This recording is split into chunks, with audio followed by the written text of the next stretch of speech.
Another week, boys, and another TWAB. This week at Bungie, we're prepping to make Saint 14 proud once more with this season's return of Trials of Osiris, showing off some nifty new ways to put your fashion spin on some beloved exotics, and a deeper dive into recent airborne accuracy changes. We've officially made it to week 3 of Season of the Haunted. We've seen some growth, we've grinded some dungeons, and if you're like me, you bawled your eyes out over a certain character that rhymes with flow. Alongside a new story beat, players have had some more time to play around with Ironbanner's Rift mode. While the team continues taking in the feedback on the latest reiteration of this PvP experience, Valis Forge needs some time to clock out and not rank up that overtime. This of course means it's Saint 14's time to shine once more with Trials of Osiris, and he's arriving bearing gifts of new armor and new weapons. But first, let's talk about one of the dominating conversations happening over the past few weeks, our version of I Believe I Can Fly. Alright, in our accuracy changes, let's see what they say. Up in the air. In a TWAB earlier this year, we dove deep into a plethora of changes to Destiny 2 regarding how combat looks and feels in game. That was a beefy TWAB, real beefy. So it's understandable that there may still be some lingering questions over particulars, including airborne accuracy. The weapons team is back to offer up some additional insight, so let's dive right in. So from the weapons team here, quick reminder of our stated goal for the airborne changes. Destiny has extremely fluid and expressive airborne movement, but that movement must be balanced against grounded players lest it becomes oppressive.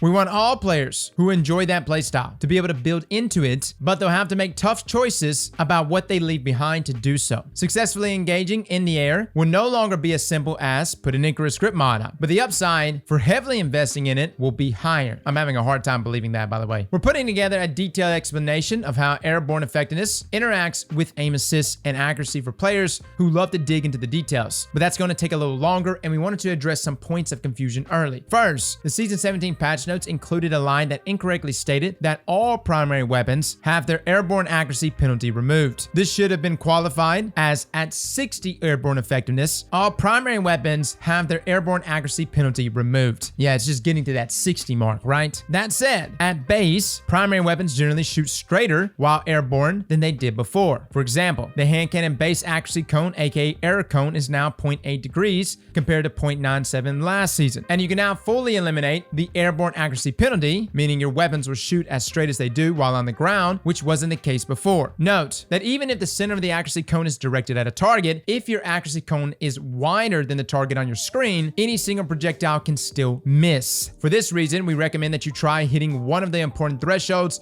on a primary weapon. So for 30 airborne effectiveness, similar accuracy to pre-season 17 Icarus grip, suitable for jump shots at mid-range. A hand cannon's accuracy cone at 30 AE is 0.48 degrees compared to 0.47 last season with Icarus. And at 60 AE, this fully removes the airborne accuracy penalty and allows for more accurate, longer range airborne shots. Keep in mind that special weapons are penalized more heavily while airborne than primary weapons and must get to 100 airborne effectiveness to eliminate the airborne accuracy penalty. Shotgun spread angle is heavily penalized at 0 AE, and this penalty is reduced with higher AE and eliminated at 100. We're keeping an eye on feedback on airborne gameplay in general and are looking into cases where players miss shots that they feel like they should have hit. In these cases, it helps a lot to know exactly what the player's build was for this occurrence. So if you're posting a clip or making a comment, please also include the weapon with the perks and mod, exotic armor, and any subclass build, including aspects and fragments that you are running. This could be in text or by making sure screenshots or videos show the build elements. In Season 18 and beyond, we plan on giving players a few new ways to build into the stat, including making the stat visible in the weapon inspection screen and updating some exotic weapons that we felt could use a bump to airborne effectiveness. That was not the clarification that I was hoping to see. We already knew this. Yes, it's a nerf. All around it's a nerf. Airborne gameplay is nerfed. I also don't believe that Icarus last season is the equivalent of 30 airborne effectiveness this season. That has to be wrong. I would argue and say Icarus may be the equivalent to 60 airborne effectiveness if we were comparing it to like pre-Icarus. I also don't like seeing that there's just going to be a few new ways to build into the stat. It's apparent to me reading this that Bungie is still doubling down on their airborne changes. They want boots on the ground. They want people to quit jumping. Funny enough, in some ways, this is nerfed primary weapons. Like we talked about wanting to go back to a primary meta, this nerfs that. Instead, I will be equipping a shotgun or a fusion rifle. I will close the gap, and if somebody decides to jump up in the air and back away from me, they're going to be sitting ducks because they now have terrible in-air accuracy. And again, if you want to check out our video, we did a breakdown of airborne accuracy and effectiveness, and of course, what we call it, which is just airborne ineffectiveness. Long story short, support is not good. I don't like it. A lot of people don't like it. But Bungie, if you want to marry yourselves up to this sandbox change, by all means, go right ahead. Maybe I'm wrong. Maybe I am in the minority. And if suddenly PvP blossoms over the course of the next season, then I will never question another sandbox change ever again. Now, what else is coming next? We'll have a small mid-season weapon balance update shipping with Solstice, which will include some buffs to weapon subfamilies that have been languishing for a while, a fix for certain special weapons not getting enough ammo per special brick for one defeat in PvP, and some tuning for oppressive exotic weapons. Beyond that, we're wrapping up production on the Season 18 weapons and the matching balance update, which will be of a standard, appropriate size, no novels this time. Some highlights, revisiting some weapon subfamilies, legendary perk and exotic weapon tuning, and adding intrinsic anti-champion functionality to several exotic weapons. That's actually huge. All right, I wonder which exotic weapons, though, they're going to be actually tuning down. I swear, Bungie, if you nerf with the Horde, I swear, test your metal, Trials of Osiris returns. If you're into the PvP side of Destiny 2, then you may have noticed that we have been playing around with some ideas concerning the more competitive side of this experience. With freelance, zone capture, and tweaking other odds and ends have all played into a bigger vision for what Trials of Osiris could be. Now, after a short break, Trials is back and comes bearing some sweet new armor to monkey around it. No, seriously, there's an actual monkey. With Trials back in action, the Lighthouse awaits. We've already revealed the new weapons on the way with the return of Trials. But just in case time has been a cruel memory stiller, here's what players can look forward to in addition to the new armor seen above. Weapons, Forgiveness sidearms. Right, by the way, guys, if you don't know, we are almost in a sidearm meta. Like, it is so close to happening. Also, the Burden of Guilt fusion rifle. We also have the Falcon's Chase Sparrow, which looks sexy, and a new shiny ghost that you can catch a glimpse of in the armor image above. Not a secret, but come on, some things need to be a mystery. This week's Trials of Osiris is elimination, so good luck out there and make Saint 14 proud. And just because I've shown immense restraint by holding back dad jokes in recent TWABs, I get a freebie. What do you need to open your new Trials of Osiris armor? A monkey?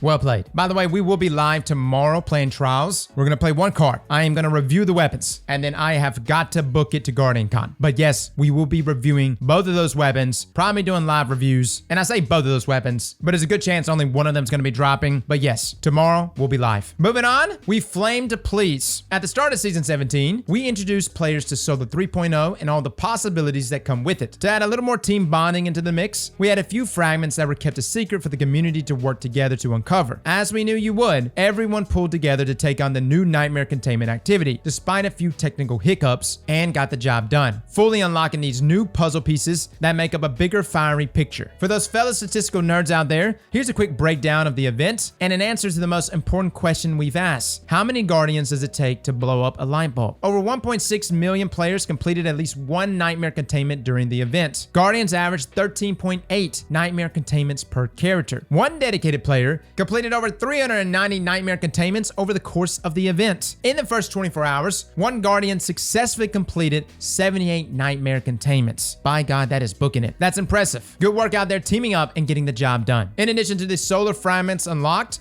we also have a special emblem to commemorate that collective effort. You know, just because. To unlock the latest fashionable flair, head to Bungie.net, redeem, and enter this handy-dandy code T67JXYPH6. We hope you're having fun playing with all the new build possibilities that Solo 3.0 has to offer, and we can't wait to see all the new ways that this community will band together in the years to come. Check out the emblem! All right, for my collectors out there, here's the thing. I liked the entire community effort, unlocking the fragment, etc.